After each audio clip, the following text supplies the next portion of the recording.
orang yang sering melakukan donor darah. Donor darah memang baik, tetapi apabila dilakukan secara masif gitu, ada orang yang baru sebulan 2 bulan donor lagi gitu. Nah itu juga beresiko menderita. Hai sahabat Sonora, kembali lagi di video terbaru di YouTube channelnya Sonora FM. Kamu sehat barengan sama Fidel dan juga Dr. Santi dari Medical Center Kompas Gramedia. Hai lagi dok, secara jauh lagi. Masih? Hai Fidel, salam dari jauh. Kita mengikuti instruksi dari pemerintah untuk bekerja dari rumah gitu ya. Halo sahabat Sonora, mudah-mudahan semua sehat.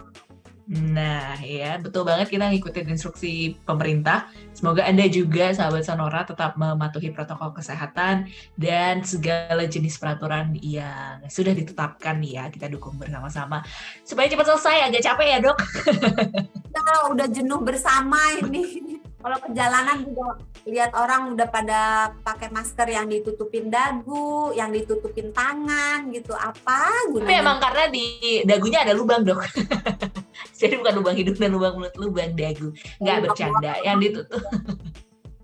Yang ditutup tetap hidung dan juga mulut ya. Kita udah sering banget bahas tentang masker. Boleh ditonton lagi loh video-videonya ya dok. Iya. Dan mungkin masukan aja untuk sahabat Sonora, nyempil dikit ya tentang masker ya. Jangan diputer ya pakai maskernya itu. Kadang-kadang suka misalnya gini, ini diputer gini nih. Biasa yang wajahnya agak kecil, maskernya agak kebesaran gitu ya dok. Nah kalau diputer gini nanti otomatis yang sebelah sini terbuka.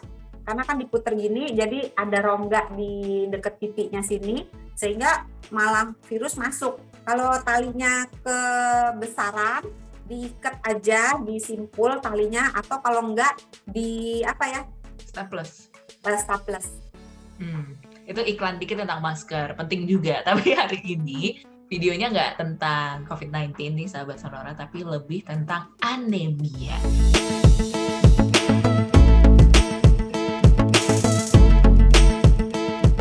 Ini dok, anemia kayaknya kita sering dengar, terus juga di iklan-iklan juga ada obat-obat yang penambah darah, tapi mungkin belum terlalu kenal. Anemia ini apa sih dok sebenarnya?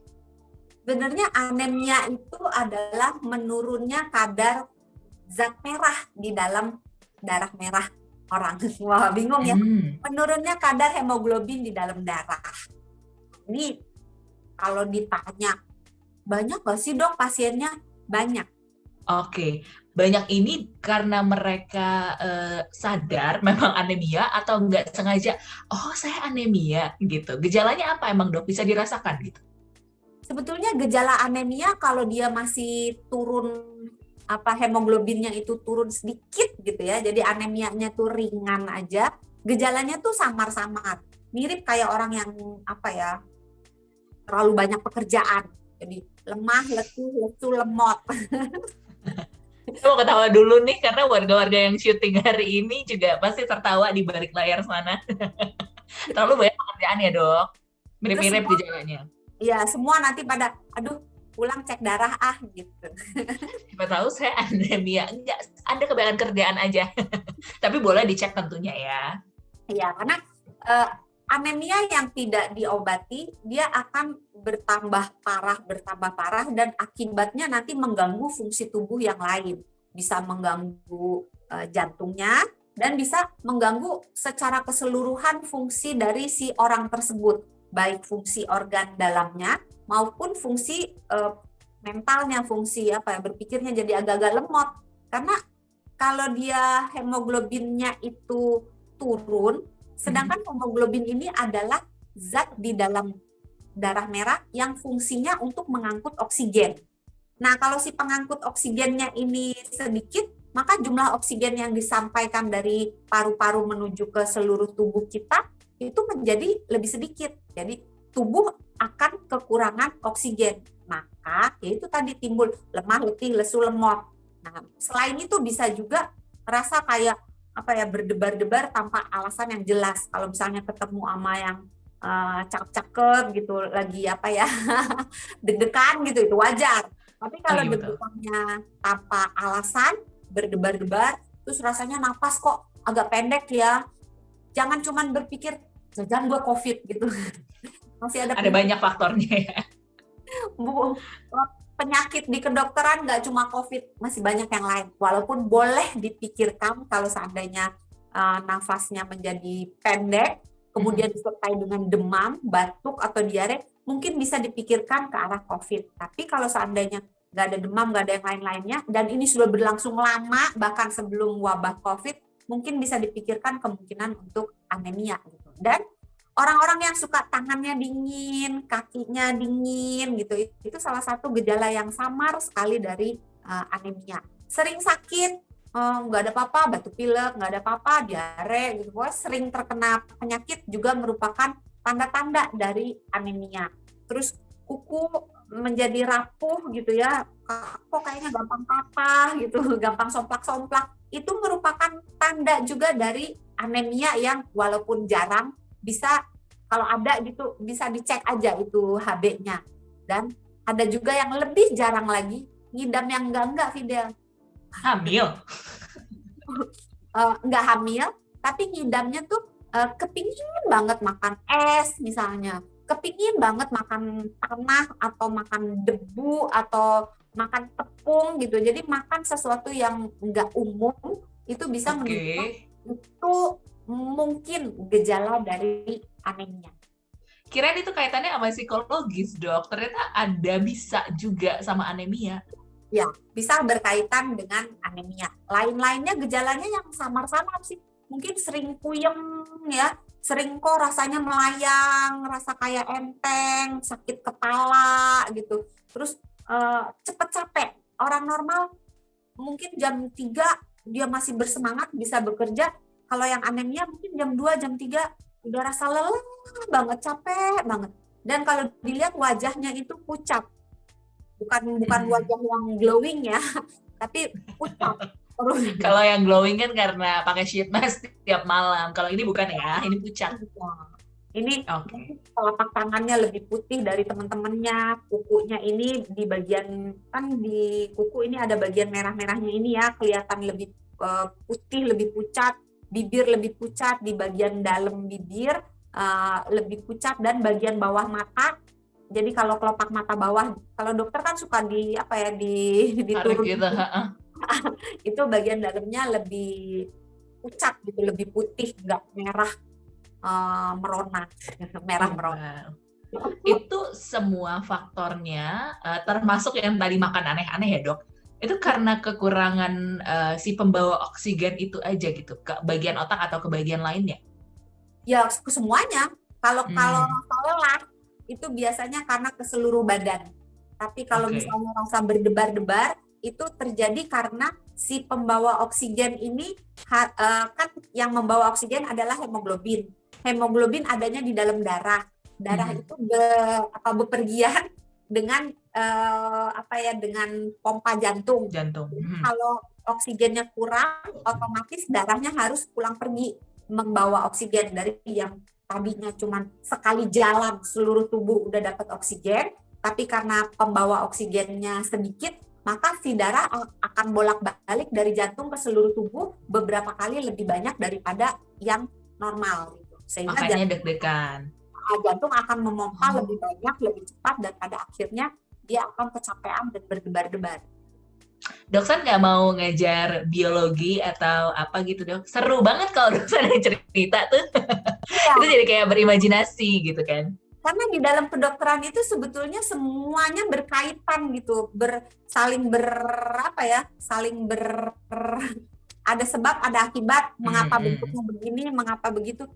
Asik deh kalau beneran, asik kalau benar-benar mengerti tentang dunia kedokteran. Yuk belajar. Di endorse ya dokter ya. Di endorse ID ya, canda. Oke. Itu tadi soal gejalanya, penyebabnya juga sudah. Faktornya nih dok, lebih ke siapa aja sih orang-orang yang lebih mudah kena dan kenapa dia bisa kena? Iya, anemia paling banyak itu adalah anemia kekurangan zat besi. Ya, di seluruh dunia, nggak cuma di Indonesia. Anemia yang paling umum dijumpai adalah anemia karena kekurangan zat besi. Nah, kekurangan zat besi banyak dialami oleh orang-orang yang mengalami kesulitan makan. Kesulitan makan dalam arti kan banyak anak maupun orang tua maupun remaja yang picky. Aku nggak makan ini, aku kalau makan ini mual, aku makan ini nggak suka baunya, nggak suka rasanya, nggak suka dan sebagainya gitu ya. Jadi orang-orang yang seperti itu, terutama yang tidak makan sayuran berdaun hijau atau tidak makan protein hewani, terutama yang berwarna merah, itu tuh resikonya sangat tinggi untuk menderita anemia kekurangan zat besi. Juga pada vegetarian. Orang vegetarian harus benar-benar memilih makanannya dengan baik dan tahu apa yang harus dimakan supaya dia bisa terhindar dari anemia kekurangan besi. Dan orang yang lainnya lagi adalah orang yang kebutuhan zat besinya meningkat ketika masa pertumbuhan. Jadi anak-anak misalnya atau orang-orang yang perempuan yang berada dalam masa produktif. Maksudnya gini, kalau perempuan berada dalam masa produktif, kan dia mengalami menstruasi, haid. Nah, ketika menstruasi, darah akan keluar dari rahim. Sehingga namanya barang keluar kan harus diganti. Nah, tubuhnya membutuhkan darah pengganti, dan dia bisa membuat darah pengganti apabila sumbernya cukup. Nah, sumbernya adalah makanan-makanan tadi. Jadi kembali lagi, kalau makannya jelek, ya mau nggak mau jumlah besi yang didapat sedikit. Kemudian ada juga orang yang sering melakukan donor darah. Donor darah memang baik, tetapi apabila dilakukan secara masif gitu, ada orang yang baru sebulan 2 bulan donor lagi gitu. Nah, itu juga beresiko menderita anemia defisiensi besi. Donor darah sebaiknya pada perempuan dilakukan setiap 4 bulan sekali, paling cepat.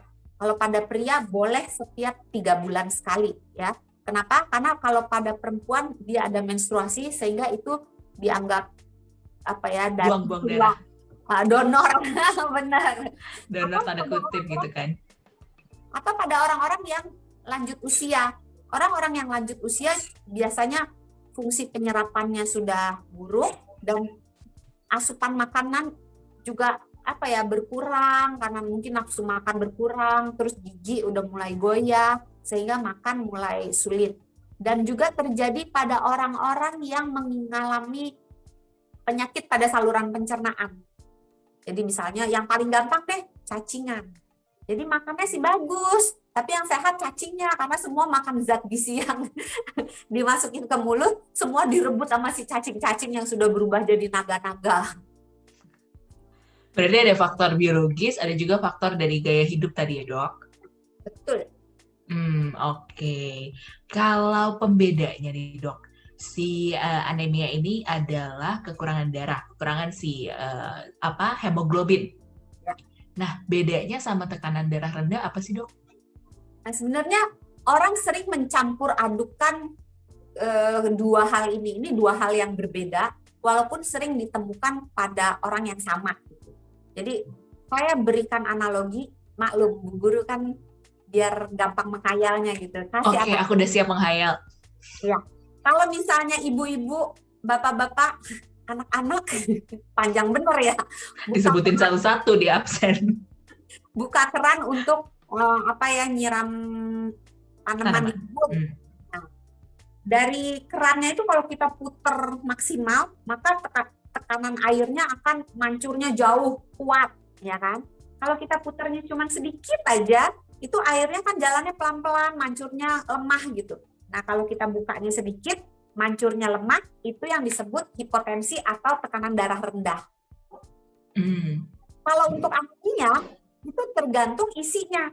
Jadi kita buka keran, kerannya ini kan bisa disambungkan ke air sumur, bisa disambung ke air kali, air pam, air tanah, dan sebagainya.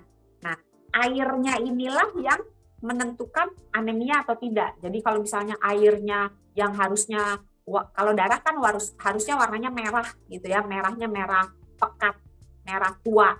Nah, dia warnanya merah yang lebih muda. Nah, itulah anemia. Jadi warna merah pada darah berkurang. Oke, yang satu tekanannya, yang satu isinya gitu ya. Betul Oh, 100. wow, aku udah siap ujian besok pokoknya. Oke, ini bisa disembuhkan nggak sih, Dok? Bisa. Gimana Oh, tuh, Dok? sepanjang ditemukan penyebabnya, itu tinggal diobati penyebabnya. Contoh, semua-muanya baik, cuman memang nih anak nggak makan, maka pola makannya buruk, perbaiki pola makannya. Atau semuanya baik, tapi haidnya berlebihan karena ada Hmm. penyakit di rahimnya, misalnya, atau ada endometriosis di mana ada jaringan rahim yang tempatnya bukan di rahim, di luar rahim. Sehingga Hmm. pada saat jadwal menstruasi, maka berdarahnya double. Ya di rahimnya berdarah, di tempat yang lain itu juga ikut berdarah. Akibatnya darah Hmm. yang keluar banyak banget. Atau kalau yang kayak gitu tinggal dioper ke dokter kandungan untuk diperbaiki penyakitnya, dibereskan, beres. Atau anemianya misalnya karena cacingan, ya beresin cacingannya. Cacingannya sembuh, apa cacingnya musnah, orangnya sembuh gitu. Jadi bisa disembuhkan. Yang agak sulit disembuhkan adalah kalau memang dia ada penyakit yang menyebabkan gangguan yang permanen. Misalnya apa ya? Misalnya kanker pada saluran pencernaan yang sudah tidak bisa diobati, itu sulit. Atau Hmm. misalnya dia menderita gangguan pada ginjal, jadi si pabrik pembuat darahnya itu rusak, maka agak sulit untuk menyembuhkannya kalau penyebabnya permanen. Jadi misalnya dia kena gagal ginjal kronis, gagal ginjalnya yang sudah tidak bisa diperbaiki, maka itu biasanya akan menderita anemia kekurangan zat besi terus-menerus karena si ginjal yang berfungsi sebagai pabrik pembuat darah adalah ginjal dan susun tulang. Nah, kalau misalnya salah satu dari dua itu mengalami gangguan, maka anemianya sulit disembuhkan. Tapi kalau penyebabnya karena segala sesuatu yang bisa diatasi, maka penyebabnya ini diatasi, anemianya beres. Oke, itu untuk penyembuhannya. Untuk pencegahannya nih, Dok, buat yang belum kena, biar nggak sampai kena, harus ngapain, Dok?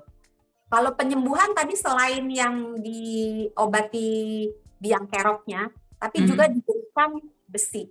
Besi bisa diberikan dalam berbagai jenis. Atau apabila HB-nya turun sangat rendah, maka mungkin perlu dilakukan tindakan transfusi darah.